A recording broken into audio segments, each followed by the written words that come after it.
¿Qué tal? Hola, bienvenidos todos, bienvenidas todas.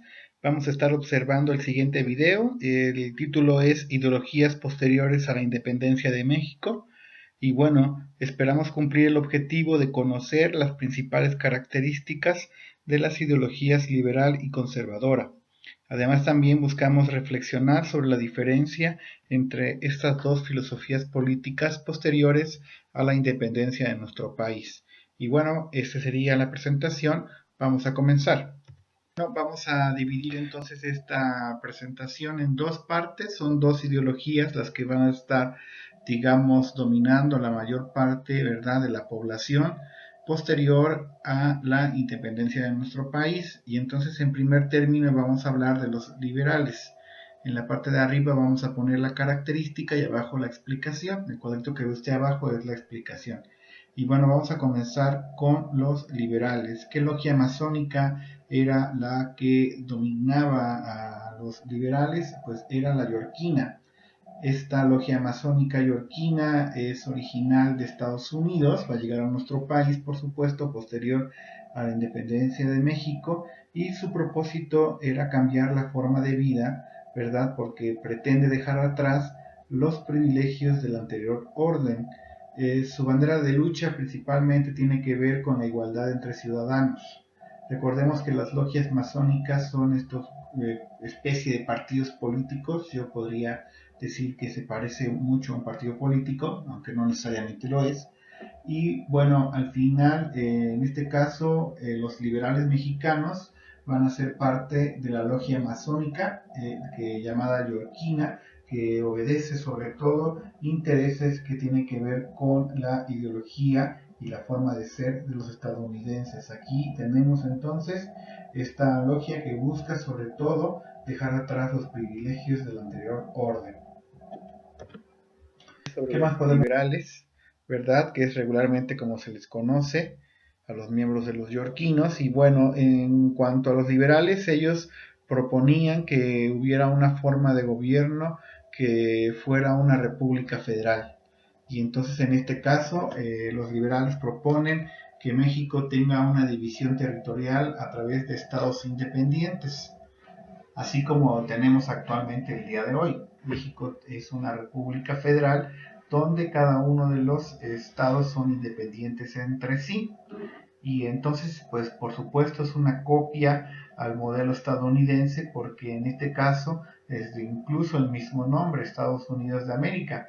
Van a ser la unión de varios estados. Cada estado no es un país propiamente, pero es independiente y es responsable, por ejemplo, cada uno es responsable de sus finanzas y de su forma de gobierno, de su control político a través del gobierno.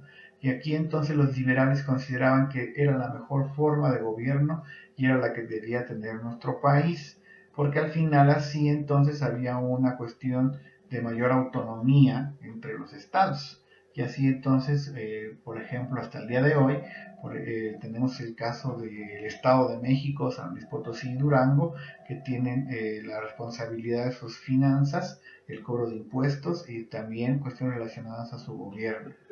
Bueno, son liberales y su forma de gobierno. En cuanto al tipo de constitución, recordemos que recién nos habíamos independizado de México, perdón, de la corona española, quiero decir, y nos habíamos convertido en lo que hoy es México. Y bueno, por supuesto, ellos van a proponer que hubiera una constitución por cada estado, que cada entidad, que cada estado tuviera sus propias leyes que tuvieran que ver con las características propias de los que habitan en cada uno de los estados. Los liberales consideraban y proponían que hubiera una constitución nacional, por supuesto, pero que al final, abajo de esa constitución nacional, hubiera una constitución por cada estado. Aquí tenemos en la imagen un ejemplo de la constitución política del Estado de México. El Estado de México tiene diferentes leyes porque al final obedecen diferentes características entre los que vivimos aquí en el Estado de México y los que viven, por ejemplo, en otra parte de nuestro país, en otro estado. La gente de Puebla, la gente de Oaxaca, pues necesita otro tipo de leyes porque son de diferentes características a los que habitamos, por ejemplo, aquí. Otro tema que tenemos que hablar es la cuestión de los liberales y los tipos de ciudadano. Esta ideología liberal obedecía sobre todo a gente que tenía que ver con las clases medias, con pequeños comerciantes, con clases bajas, son profesionistas, son burócratas, son personas entonces que en la mayoría van a ser del pueblo. Entonces el tipo de ciudadano con esta filosofía liberal no es algo que sea estrictamente así, pero la mayoría van a pertenecer a este tipo de ciudadanos, ¿no? Que van a tener esta situación de pertenecer sobre todo a las clases más bajas, son los que van a buscar el cambio, son los revolucionarios. Bueno, algunos ejemplos de personajes liberales, pues tenemos el caso de Vicente Guerrero, Valentín Gómez Farías, Benito Juárez, también por supuesto como una persona liberal, Melchor Ocampo y en la imagen, pues el caso de Guadalupe Victoria. Y entonces aquí pues tenemos la presencia de algunos de los personajes más célebres de este tipo de ideología, los liberales. Y bueno, en este caso hacemos y ahora vamos a hablar sobre algunas características que tienen que ver con la ideología conservadora, ¿no? Los conservadores van a pertenecer a la logia masónica conocida como la logia escocesa. Esta logia es distinta porque va a ser original de Inglaterra y su objetivo, como su nombre lo dice, de los conservadores, era conservar los privilegios del anterior orden, del anterior régimen y van a estar luchando por defender su clase social. Ellos no van a creer en la igualdad. Los conservadores, sobre todo los conservadores mexicanos, van a considerar que una persona no es igual a otra, que hay una diferencia y que incluso no podría haber ni siquiera las mismas leyes porque debía haber una distinción entre las personas. No todos los seres humanos somos iguales, decían los conservadores. En cuanto a la forma de gobierno, los conservadores consideraban que lo mejor es que hubiera una república centralista, un solo gobierno que se controle o que controle todo el país desde el centro, desde la capital. El territorio se divide, en este caso de la República Centralista, es un territorio que se divide en provincias o en departamentos. Hoy día, actualmente, hay algunos países que son con esta forma de gobierno, que es un gobierno centralista. Caso de Cuba, por poner un ejemplo, donde entonces no hay autonomía entre las provincias o departamentos. El centro, la capital, desde ahí se gobierna todo el país y entonces al final, pues durante alguna época de nuestro México, sí hubo un gobierno centralista y usted está observando en la imagen, pues la división territorial, ¿no? De aquella época, ¿no? De los departamentos. Entonces los conservadores consideraban que la mejor forma de gobierno que había en nuestro país, pues era, o que tenía que tener nuestro país, era una república de tipo centralista.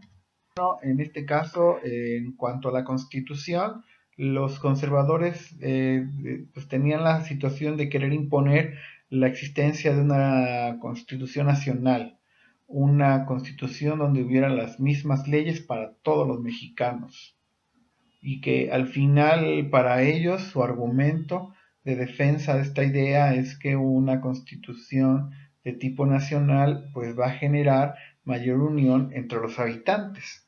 Y así entonces los conservadores consideraban que no era necesario tener autonomía o independencia entre las entidades y que una sola forma de ley, ¿verdad? O de leyes, pues era suficiente y que al final ganaban todos porque eso generaba tipos de mexicano parecidos a tener las mismas leyes.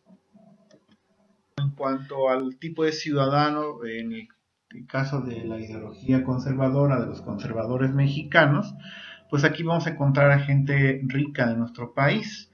No, se trata de oligarquías, ¿verdad? De familias ricas de toda la vida que no han generado fruto de su trabajo esa riqueza, sino que ha sido heredada. Son altos mandos militares, altos mandos de la iglesia, la aristocracia y grandes comerciantes.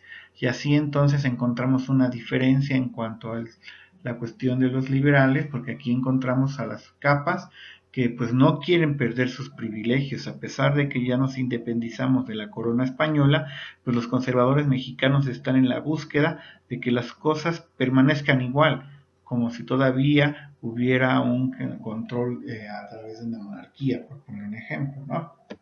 Algunos de los personajes célebres de este tipo de ideología conservadora, pues vamos a encontrar el caso de Nicolás Bravo, Lucas Alamán, Anastasio Bustamante, Félix Zuluaga, y en la imagen que estamos observando el caso de Miguel Miramón, uno de los conservadores mexicanos pues más célebres, y entonces son otro tipo de personaje porque al final pues obedecen sobre todo intereses que tienen que ver con la iglesia, ¿no? O también con la gente más rica de nuestro país. Bueno, prácticamente la presentación. Agradecemos muchísimo su atención y pues nos estaremos viendo en los siguientes videos. Nos vemos. Chao.